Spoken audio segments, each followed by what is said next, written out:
Welcome to Biz and Banter in the Blue Room with yours truly, Stephanie Hammond. We'll talk business strategy, and a little banter, and I hope you walk away just a little bit more inspired. I'm really glad that you're here today because I think hustle culture it's such a real thing. At the same time, I think that there is so much emerging research and studies and people talking about this, how it is not good for us. Mhm. I really do feel in my heart like this is a turning point in history I for agree. how we work, how we have Mhm. that work-life balance. I'm super excited to continue this conversation and hear all about your expertise. Yay. So, what are your different titles? I know that you do a lot, and I don't want to misspeak. I was going to call you a professor. Is that Yeah. Yeah. okay? I've been a Professor, professor breathing for coach. I've been a professor for 23 years. I teach writing and I have been a yoga instructor and I'm certified in like 5 or 6 different types. Okay. And that's been about 10 years and breathwork for about 10 years. And a life coach I've only been doing for about a year. But as a college professor, honestly, you're a life coach from day one. You're teaching these kids to be adults. So I've been doing it for a long time, even though I haven't been getting paid extra for it, I guess. I think that real estate professionals can relate to that as well because from day one, they are their life coaches for their clients. So we were talking about breath work and just how breathing is so important. And it's easy to say, just breathe. Right. Mhm. And so many people have been saying that for so long. And how do you actually incorporate that into your life? How can you start to take those steps so that you are breathing better, so that your nervous system is able to actually relax? Yeah, and it can be a trigger for some people. Like especially as a woman, someone say, just breathe. And it's like, how dare you? I am Yep. breathing. But they mean just take a minute, relax. And breathing in a full, deep way, we often don't do during the day. We usually shallow breathe throughout the day. And often when people try and take a deep breath, they'll cough because their lungs aren't prepared for it. So there's a number of different breaths you can do. One of my favorites, it's a silly breath too, because sometimes you need to be silly to get the anxiety out. And it's called lion's breath.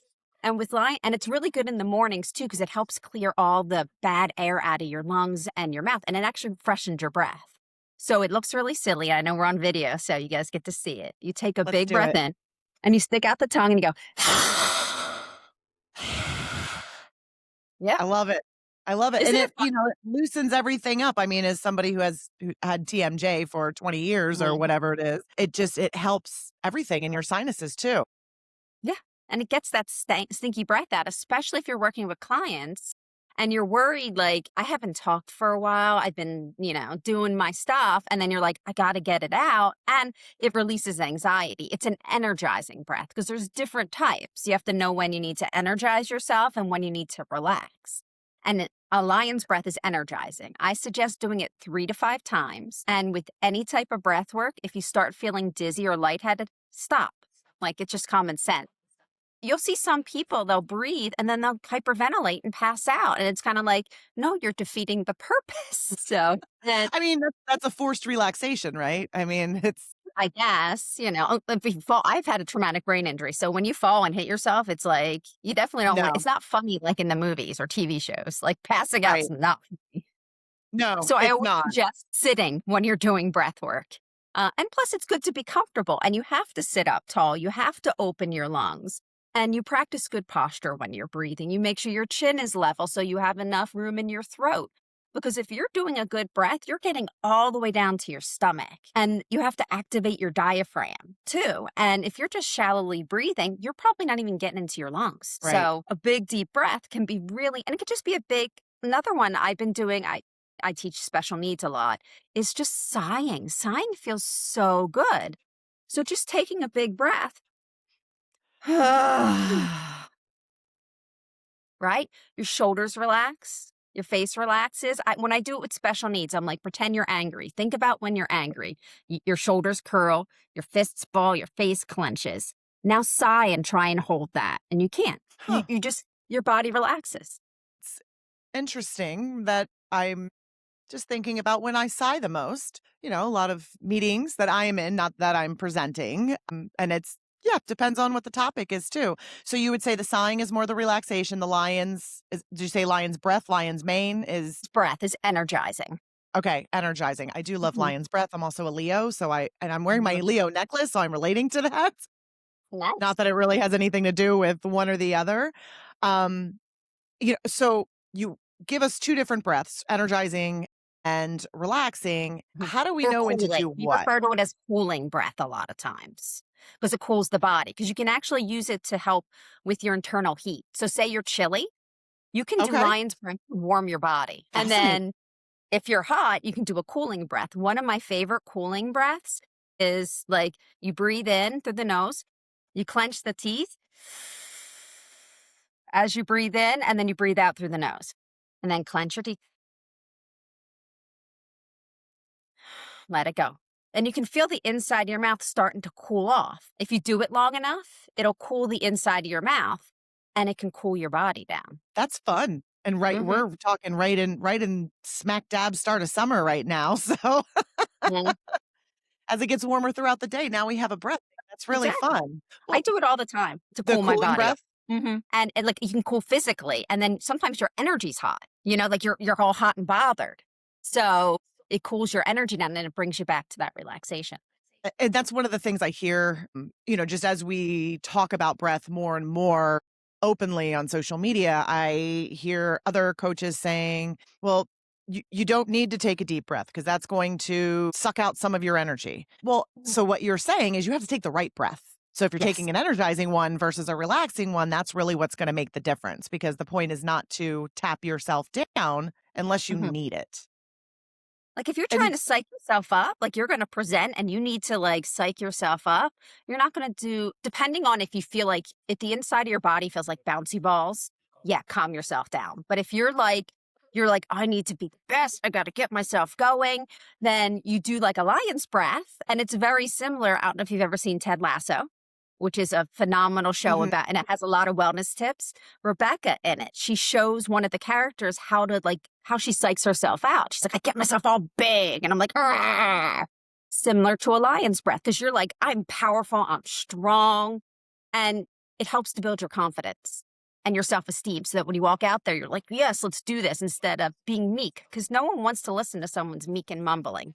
They want someone who has energy and is confident and proud in who they are. So, and there's no animal that's prouder than a lion. yeah.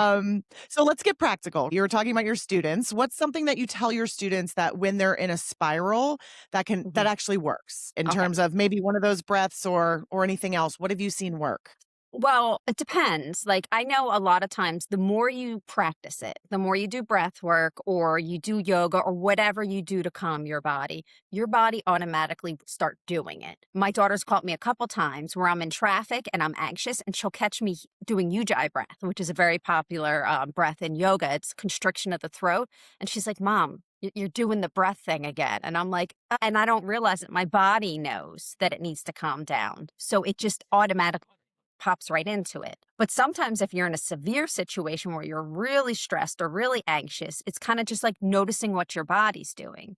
Are your Mhm. hands clenched? Are your hands sweaty? Like I know when I get anxious, my hands get really sweaty. When I'm in like a panic spiral or a panic mode, my hands are so sweaty. I even get sweaty in my upper lip. My shoulders start doing this. My tummy starts getting anxious. So learning to listen to your body all the time so that when you have these little things that your body's saying, hey, we're in distress, you can be like, I am. And then it doesn't have to be breath. It could just be like, I'm going to soften my shoulders. I'm going to shake out my hands. I'm going to run them under cold water because my hands are so hot and sweaty and it feels really nice to put them under cold water. So it's like a combination, listening to your body and then finding things that you can do in the moment to calm it down. And it's all trained, right? You can train Yeah. yourself to do these things. These are learnable skills, just like Yes. conversation we had in our previous conversation on your Mhm. podcast. One of my favorite things I love to do before bed, and I'd love to hear your feedback on this, if there's something, you would add or do differently. It's right from the Headspace app because our Mhm. company happens to provide it, which is a really nice benefit. I was very excited when I got that email. But listening to a sleep cast every night, they give you It's called switching off. So it's a body scan, right? You're in Mhm. bed, you're in the position you're going to stay in, you've got your blankets where they need to be and your cats where they need to be or your dogs, whatever it is. And it's starting from your toes and moving up. So thinking about your toes and your feet switching off for the night, right? So doing that Mhm. body scan, but then having that imagery of your muscles are done, let them relax. And that out of all of the different sleeping techniques and different things that I've tried over the years or that I've learned about, that one for me really works. And I think it's the imagery of it and shutting off the muscles. So I just wanted to Mhm. get your thoughts on that. And maybe there's something different you do before bed or something else that would make it even more impactful. Yeah, that's a great one. And it's very akin to something we call yoga nidra, which is a full body relaxation. And you can find the yoga nidras anywhere. You can get them on YouTube, and it's progressive body relaxation. It's kind of Mhm. like, and it's without judgment. That's the most important thing. Like, notice your pinky, notice your second finger, notice your third, and you go through, and it's just noticing, but without judgment. And that you can do throughout the day, like doing a body scan and just, how am I feeling? Not trying to figure out why you feel that way, not trying to change it, just be like, hmm, and then when you get to bedtime, your body's going to be progressively more relaxed because throughout the day you've been paying attention. So yeah, progressive body relaxation is great. I also do, my husband makes fun of me. I call them a mood shower. So when I take my shower, I have a shade that's darkening. I pull my shade. I have like electric candles that I charge because I don't like regular candles. And I spray some essential oils. It could be eucalyptus, it can be lavender, something that's calming. And then I put on classical music. I like, this sounds silly, but the Bridgerton, I don't know if you've ever watched the show. They do popular songs, but they do it with orchestra. So I Yes. play that, and the bathroom's dark, and I have the candles, and I have this, and I take and I just enjoy my shower. And I can even do my body scan there. I do my check-in, and I'm like, how am I doing?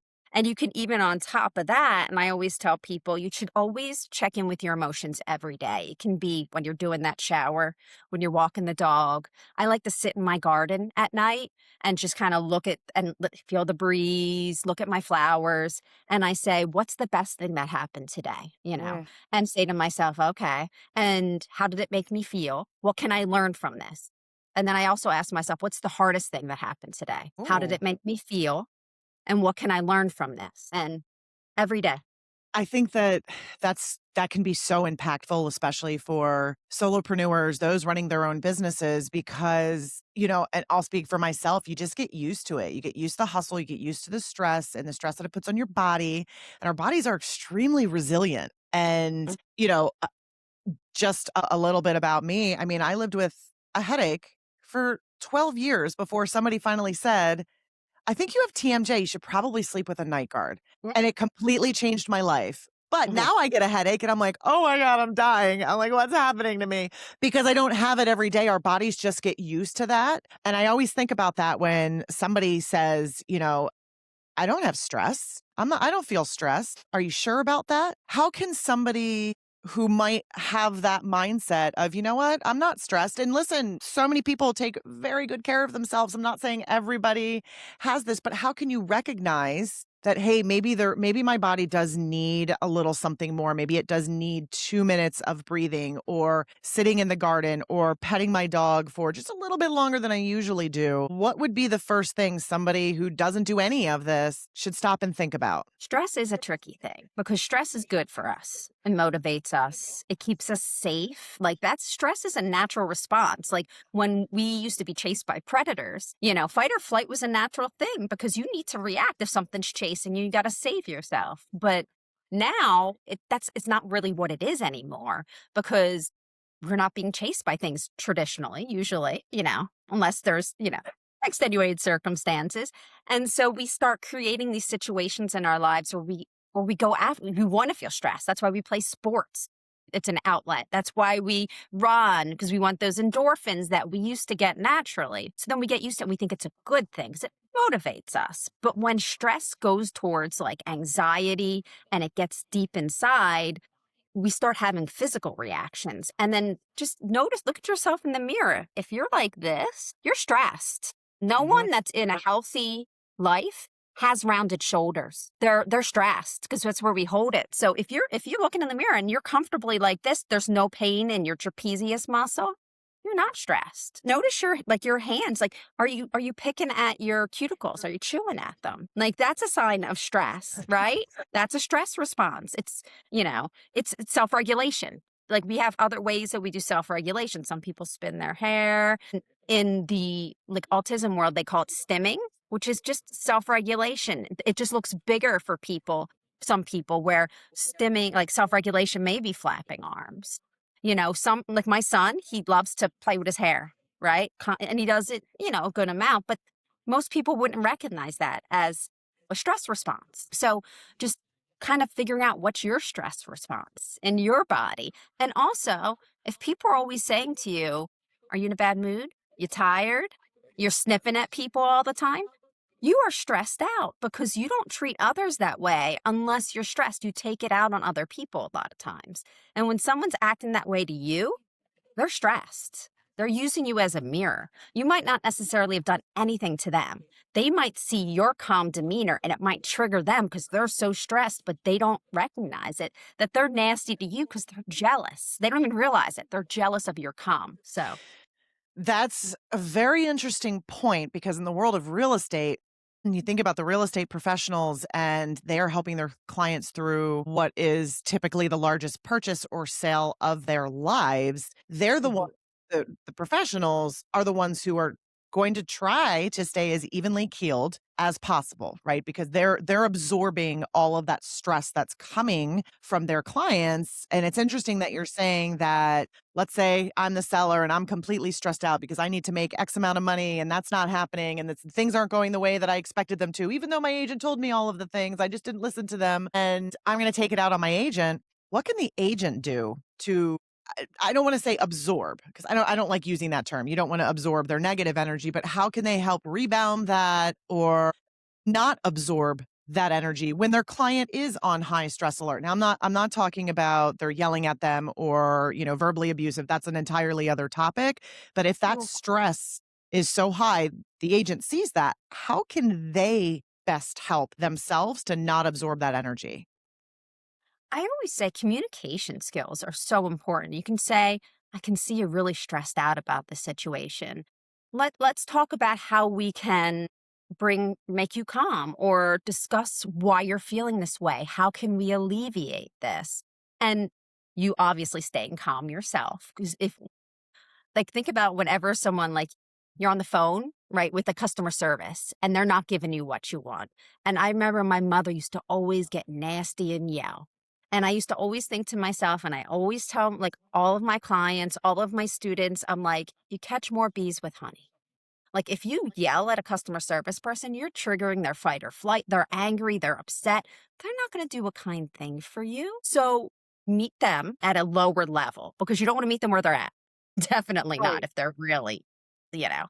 So meet them at a lower level and be like, and bring the tone down yourself and say, like, I can see you're upset. I can see you're like, in a bad place. What can we do?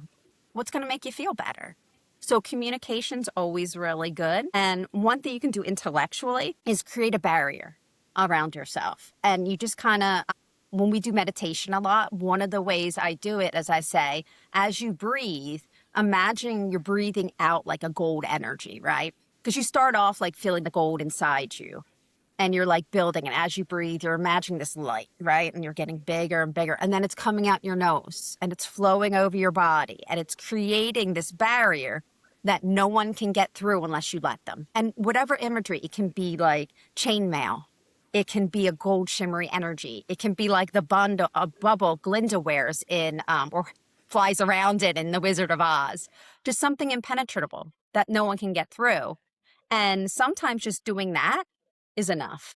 That is really great advice. And the Glenda thing, to any of the Wizard of Oz fans out there, I saw it at the Sphere. It was flipping amazing. Highly recommend. I don't know if it's still there, but that was amazing. What stress habit do you see is the biggest problem for people, but they don't want to admit it?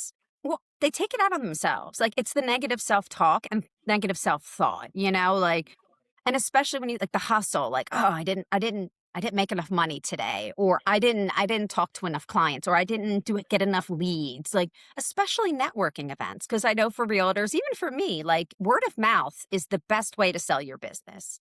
Like Mhm. you create a happy customer, they're going to tell other people and they're going to be future customers. So going into a situation where you're just like, I am power, like the same thing, the lion thing. I'm powerful. I am strong. I'm going to do the best I can. And whatever happens, happens. And like letting it happen and not setting all of these strict rules. I have to do this. I have to do that. And if I don't, I'm a failure. Because we get that in our head. And that does nothing but make us weaker. And people can see that. They can see when we're desperate. So Mhm. just be calm and say, I'm going to be a good person. I'm going to try and help my clients find the best house for them. Don't try and push them, and be a really good realtor, because if they sell that house or they buy their dream house, they're going to tell all their friends. And then that's more clients for me. Instead of setting these unrealistic expectations and then beating yourself up over it afterwards. I think that almost everybody listening can relate to that, myself Mhm. included. As Tony Robbins says, don't shit all over yourself, right? I should Yes. do this. I should be doing this. I should be doing this. You know, we have a new CEO of our company who's 47 years old, and all of us in our 40s are like, what are we doing with our lives? You Yeah. know, but that's not fair. That's not fair to ourselves and what we've put into this world and what we've done. And I think it's so easy to just get caught up in that, especially in a sales organization where you see numbers. Everything is numbers, right? Because numbers don't lie. And I think that that's a really important reminder to, as much as you can, let it go, Yeah, right? you don't have, and we hold ourselves up against other people, right? We're like, okay, I'm not good enough because, and it can be a celebrity, it can be someone we know because they do this. But you don't know what's going on in their life. They could be miserable. Like that CEO, I'm not saying she is. She's probably amazing, but she could be miserable. She could be work. Oh, all she does is work, go to sleep stressed, wake up feeling gross, like who knows? Or Sure. what could be happening in their lives, And if you're happy with who you are and what you have accomplished, like that's perfection. Being content, like I always say, being content is the ideal for every human being. Because if you are happy in your marriage or your relationship, happy with your family, like if you have children or no children, happy with your home, happy with the amount of what you have. Like, don't keep up with the Joneses. That's saying, right? Or the Kardashians now because they're the thing. Don't like. Will that make you happy? Like, say to yourself, is that gonna? If I own the boat or if I have a bigger car than my name, is that gonna make me happy? And most of the time, it won't. They have all the things. They go on all the vacations, but are they happy? It's And different. will being CEO of a huge company, would that make you happy? I know it wouldn't make me happy. It would be too much. I wouldn't be able to read as much as I like to read. I wouldn't be able to garden, right? So think about it like what would make me happy, not what would make your neighbor happy. Right. Right. And in my opinion, it changes throughout the decades of your life because in your 20s, you're doing it for certain reasons, in your 30s and your 40s, and then so on. And, as you mature, you start to realize that more and more. And it's a very freeing feeling Hmm. with that, just letting that go. And as Mel Robbins says, let them. Hmm. Great, great book. And as we started off saying, hustle culture is very real in real Hmm. estate. There's a very high majority of real estate professionals that glorify that grind. And, I can see both sides of it because I think that most consumers don't actually know how much goes into a transaction that the real estate professional does Hmm. because they're towing this balance of I'm going to share with you what I'm doing and what I'm doing helping you. But at the same time, there are 45 things in a day that I'm doing. I'm not going to tell you all of these things. What do you say to somebody who genuinely thinks that stress is just the price of success? This is a hard question to answer because, like we said, stress is a good thing. It can motivate us, but it can also like really devastate us. And sometimes we get so into the thick of it that we're at the bottom of that tunnel, that hole, and we're like, how the heck do we get out? So we just keep scrambling where we're at, and we just like, this is just what it is. It is what it is. I'm going to feel sick all the time. So when I say to people like it's not like you don't need to feel that hustle, that stress in your body. And again, go back to like, do I feel it in my, or what can I do for me today? It can be something that's simple, like, yeah, you hustle, hustle, hustle all day long. And if you think that's what you need to do, but just say, take 10 minutes for yourself and do something good for yourself. Or say, you know what? I have a stressful day, but I'm still going to eat healthy, or I'm still going to go for that walk. I'm still going to take care of me. Because if you like that hustle, some people love it. Like some Mhm. people love the stress. They love the hustle, but then they don't understand why they keep getting sick or they don't feel good, but they still want to hustle. They still want to do all those things. Just say to yourself, okay, I need to do one thing less and do something for me so that I can continue to hustle like I like to, but my body's not going to let me if I don't take care of it. And I always love the saying, like skinny fat is one of my favorite things because some people are like, oh, but she's so skinny. She's healthy. That is crap. And such Mhm. crap. It doesn't matter what the outside of your body looks like. Some of the healthiest people I know, no one would say they're fit or in shape, but they are. It's just that their natural body type is different from everybody else's. It's internally. We need to take care of that. We need to eat healthy. We need to breathe, do a little bit of exercise so that even while we're hustling, we feel good in our body while we're hustling. Very profound words. And, part of when I first spoke with you, I just love that you're a wealth of knowledge on this topic. And I think it's something that just needs to be shared more and more. It is really important for real estate professionals. At the same time, I think that I personally handle my stress very well. I mean, 30 years in the martial arts, breathing, I do all of the things, the cold plunge, the sauna, the float spas, the just everything that I can, red light therapy. Those are the Mhm. things that relax me. And then early April of this year, I got shingles. I didn't even know what Mhm. shingles was. Well, Mhm. there's really only two ways you can get shingles. And the way that I got it was stress. And it was a different stressor that came into my life. It had nothing to do with my career, it was something personal. And I didn't handle it well. And it wasn't even going on for a long time, but it was like, my body, I feel like, is always at that cusp of like, is there too much distress going on? Should I go back into the martial arts? Should I start boxing again? And when the doctor said, no, you have shingles, and it was literally 3 bumps on my back with a sore back. That was it. No rash. No, I mean, well, the 3 bumps. I just stopped and thought to myself, when she told me it was stress, I'm like, you've got to be kidding me. Like, this is wild. And the Mhm. more people that I was talking to about it, and I didn't post about it on social media, I try to be very positive, optimistic, and all that stuff. I don't want to put my ailments out there, but I did tell anybody who would listen. And Mhm. almost every single person I spoke to, either they had it in their 20s, their 30s, their 40s, their spouse had it, a friend had it. So many people have had it. And we don't get vaccinated till we're 50. So nobody's ever talked to me about this before. I see Mhm. commercials, but I'm like, I don't know what that is. But it's from stress, and it's made Mm. me reevaluate even more where I am. And something that I implemented after a couple weeks of dealing with the pain, I actually were 2.5 months later, shingles went away real fast, but there's some damage in a lower back nerve that just Mhm.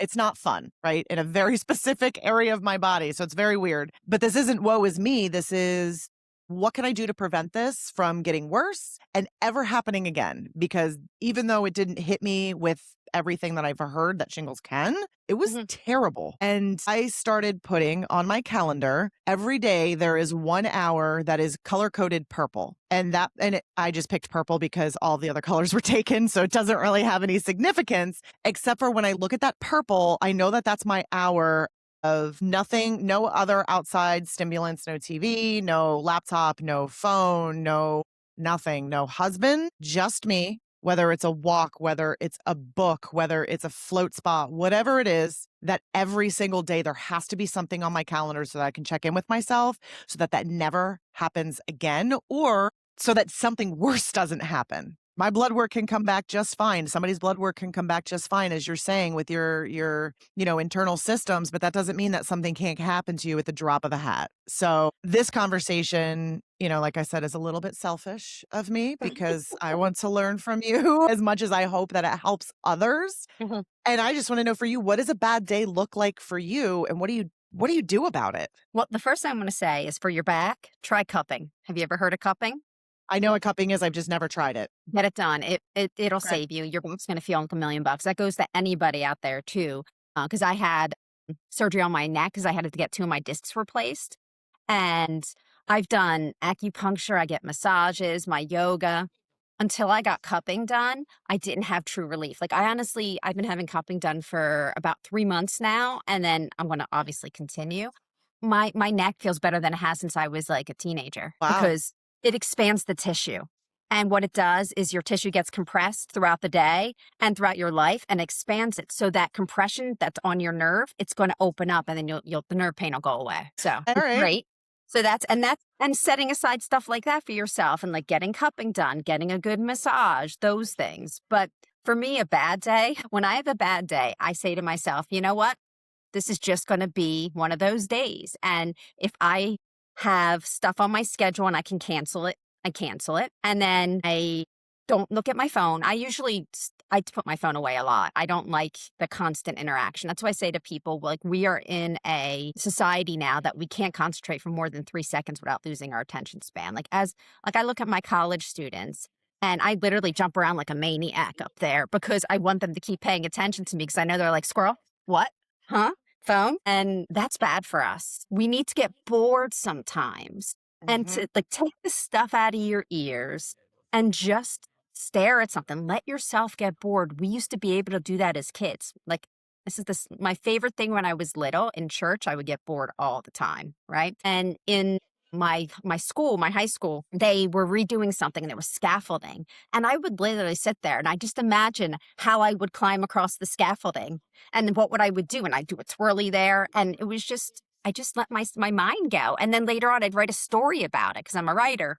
And it would just that boredom would give me ideas for things that were creative and it could let me be free. So a lot of times when I'm having a bad day, I read. Reading is like one of my favorite things. I read like 5 books a week because I can't get enough. I love stories. Like they fill me up. I love a good story. It can be a romance story, it can be an alien story, whatever, because I'm stepping out of my life and my problems and I'm experiencing something else. A lot of things I can't experience on my own. Like I don't know what it's like to be black, but I want to know what it's like to be black so I can have empathy and compassion for their situation. So I can read a book by Toni Morrison and get and kind of like put myself as much as I can in that experience. So that way, when I come into contact with someone, I can have full empathy and compassion because I know what it felt like for them or whatever it is. So reading and good stories really does give me calm and for a bad day because a lot of times, even if it's a bad story, I can be like, well, at least that's not me. 'Cause I love serial killer stories and true crime because I can always be like, well, I thought my life was bad. Look at this person. My life's amazing. So it brings me right out of that bad day a lot of times because the story gives me this chance to experience something I could never experience and be like, my life's awesome. And then, you know, Well, so you read to make Mhm. yourself feel better. I watch reality TV if I want to feel better about my own life. I'm like, I thought I had it bad, but I only can see sometimes. that. I can Sometimes. see I can see that because you watch those and you're like, "There are people like this? Uh-huh. Like, really?" And, like, they would just for a little bit of money, they would just bear this stuff about themselves. Like, think about your deepest, darkest secrets. How much could someone really pay you for you to expose that to the world? Like, it would be a lot of money for some of mine. I'd be like, "I don't know if I want people to know that about me." And then they see me and they know that, and that's what reality shows seem like they're for me, and I'm just like, you know. Gotta be better ways to make money, I think. I mean, listen, if I was younger, I would go on Big Brother, hands down. But at this point, not doing any of that. But anyways, so talking about breathing and relaxing and taking the time for yourself. And you also made me think about John Maxwell's book, How Successful People Think, something to that effect with the title. And it comes down to giving yourself time to think. You Mhm, have to stop and you have to set time aside to think about things. We mhm, don't do that. And it's very difficult for a real estate professional to say, you know what, I'm going to turn my phone off for an hour because what if I miss that buyer and they go to somebody else? What if I miss that offer and I don't get my seller, I don't get that best offer because my phone wasn't on for that 1 hour. And mhm. so many, I mean, we talk about boundaries all the time and I know that could be a completely separate topic, but what would you say to somebody who's like, I can't. I'm going to miss something. I'm going to miss business potentially if I even shut my phone off before 10 p.m. I would say to them that you're going to miss business if you get pushed over the edge and you can't be kind to your customers because you're so on edge, you're so overworked that you're just snipping at them, then you're going to lose that client anyway. And honestly, there's sometimes when you miss an offer, a better thing comes along. Like they always say, like there's going to be something else that will come along, and you need to take care of you first. Because if you don't, it's like the airplane scenario. If you don't put the mask on you first, you can't help anybody else. Like all of these situations. And if you're getting to that, you're not going to get the best offer. You're not going to be the best agent possible because you're not going to be in a good place to do that. So you do have to set those boundaries. And like we were saying about boredom, like think about all the best like actors and CEOs and all that. Are they sitting there on Instagram, TikTok, watching those videos? No, most of them don't even have a cell phone of their own. Their assistant does, and they do all the stuff for them. A lot of really famous actors, they don't have phones either, or they have like one of those little baby flip phones that they can only use for an emergency. Like I there's at least because I listen to like you podcasts all the time, and they're like, no, I don't have a cell phone. He's like that's not good for me, and it's kind of like. Yeah, no, it's not. And if they're doing it and they're successful, why can't we? I'm not Very saying true. get rid of your cell phone altogether, but yeah, create barriers. Say to your client, you know what? I'm done at 8 o'clock. Yep. 10 o'clock, I think, is way too late to be taken in because your brain is always on and your brain doesn't have time to relax. If you're always hearing the ding, you're always looking, like, you're not going to relax. You're not going to get a good night's sleep. And if you don't get a good night's sleep, you're not going to be the most productive you can. Sleep is probably the most important thing that we can do for ourselves. Because Absolutely. if we don't get a good night's sleep, if we don't drop into that, dream state, because there's 3 levels of sleep. And if you hover in 1 and 2, you're not getting full relaxation. You have to get into that 3rd level where you dream, because that's when your brain processes what happened throughout the day. It helps you to retain memories. It helps you to be able to process what you're going through so that, 10 years down the road, you don't have trauma in your body and and all of a sudden you're crying. You're like, I don't know why I'm crying and thinking about my dad when I was little. It's because you never processed it. You never slept and let your body just release that stuff. It'll stay in you and it'll come out later when you don't want it to come out. Sleep, we could probably do an entire conversation on that. And I love nothing more than my Aura Ring Mm. because number one, I can't see it, right? It's not my Fitbit. So I'm not looking at it for my steps or my heart rate or any of this other stuff. And listen, if that's important to you, that's great. I got this solely because I wanted to measure my sleep and I wanted to see what does food do to my sleep? What does it measures my day, whether it's stressed, elevated, relaxed. But again, stressed isn't it's not always bad, and Mm-mm. it talks about that within the app, but I know there are certain phone calls I'm on and boom, it spikes up, and I'm like, "Oh gosh, what can I do differently?" And it makes Okay. me think about it, and it makes me breathe differently on that next call or, when a certain somebody is calling me and I'm like, that person makes Mhm. me how can I make this a little bit different? So yes, I agree with the whole sleep thing. And that's just something I'm trying to get better at. And it talks about the deep sleep and it will say, are you doing these things? Because that's why you're not getting your deep sleep. So just one last question. What's one thing that you think or that you wish people gave themselves more permission to do? To be present in the present moment, to not be thinking about what happened last week in the past, not to be looking forward to the future, to just be like, I'm right here. Give yourself permission to be present in this moment, whether it's having a conversation with someone. Think about how often you're talking to someone and you can tell they're not paying attention or listening to you, or they're just waiting for their turn to talk and they're not really internalizing what you're saying. They're stepping on your words and talking over you. Like that's a sign of stress when someone is talking over you. They're not respectful too, because you should respect others and respect what they have to say. And then wait and even say, that's really good what you said there. Give me a second. I just want to collect my thoughts. And how often I've done that and people will keep talking and I'll be like, wait a second, hold on. What you said's amazing. I just need a minute. And then they're just like, you know. So, and it's because you're rushing ahead because you have something to do or you want to be there, hear every word, feel your hands, be like, my hands are on my legs. How often are you in a situation and you aren't aware of your body? You're not connected to your body. It's because you're not in the present moment. So just be, and you're in the car. Pay attention to the road. Feel your hands on the steering wheel. Notice drivers around you. You're going to get in a lot less car accidents. You're going to get a lot less middle fingers too. But because I see it all the time because people are like, while they're driving, or they're just like, or they're just doing whatever. And it's kind of like, just be there, be in the car and just, and look ahead and like, oh, wow, look at those trees. Oh, look at that night, be in the car. And often we aren't wherever we are. We're never in that moment. So just be present. Great advice. And I lied because I do have one more question for you. You're in Bucks County. Yes. What's your favorite go-to restaurant in Bucks County? Oh, Bucks County, that's a tough one. Oh, I So mean, if you have it in the outsiding no, counties. no. My favorite used to be Blue Sage. It was this beautiful vegan restaurant, but it closed a few years ago. It broke my heart. Be Well Bakery's really good too. There was one in Richboro, but there's one in Huntington Valley now. Well, there is still the one in Huntington Valley, and they make really good food. So I would say those are, I also like Gianni's Pizza.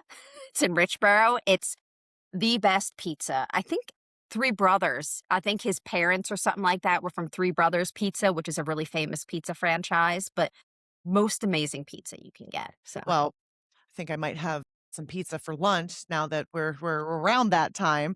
But so how can people find you? Your coaching business and what you do? well, my business is called Empowering Joy Coach, and my website's empoweringjoycoach.com. And that's probably the best way to get a hold of me. I do yoga and breath work, and then I do coaching for special needs. I do coaching outside of special needs, but I really love that population because people really don't pay attention to them. And special needs can be anything from autism to ADHD to physical disabilities. Like I have students that have fused spines, but you can still move, you can still do things.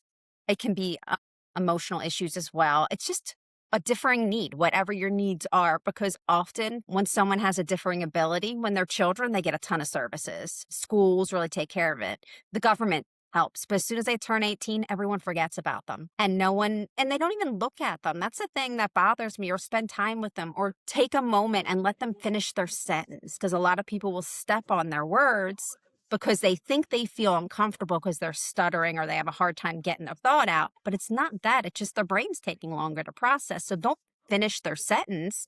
Let them finish. And that's why I like working with that population, because they need more people just to look at them, see them for who they are, and just want to interact with them and not push them aside and go to someone else that they feel that is more worthy of their time. That's So very caring advice. Let them finish their sentence. And I think that goes back to a few things you've said, whether the person in front of you has special needs or not, let them finish their sentence. I think that should yeah. be the name of your book. So Listen without the intent of making yourself look good when you respond. Because often we were like, what's the smartest thing we can say? Oh, can we be quippy? Can we be sarcastic? Can we be funny? Just be honest and get rid of all the adjectives. Just be yourself, be honest, and listen to what people have to say. well, Jen, I really appreciate this conversation, and I think it's very sage advice. And as soon as I try cupping, I will let you know how that goes. You're going So to love thanks it. for thanks for talking to me today. My pleasure. Thanks for listening. If you enjoyed the episode, share it with a friend.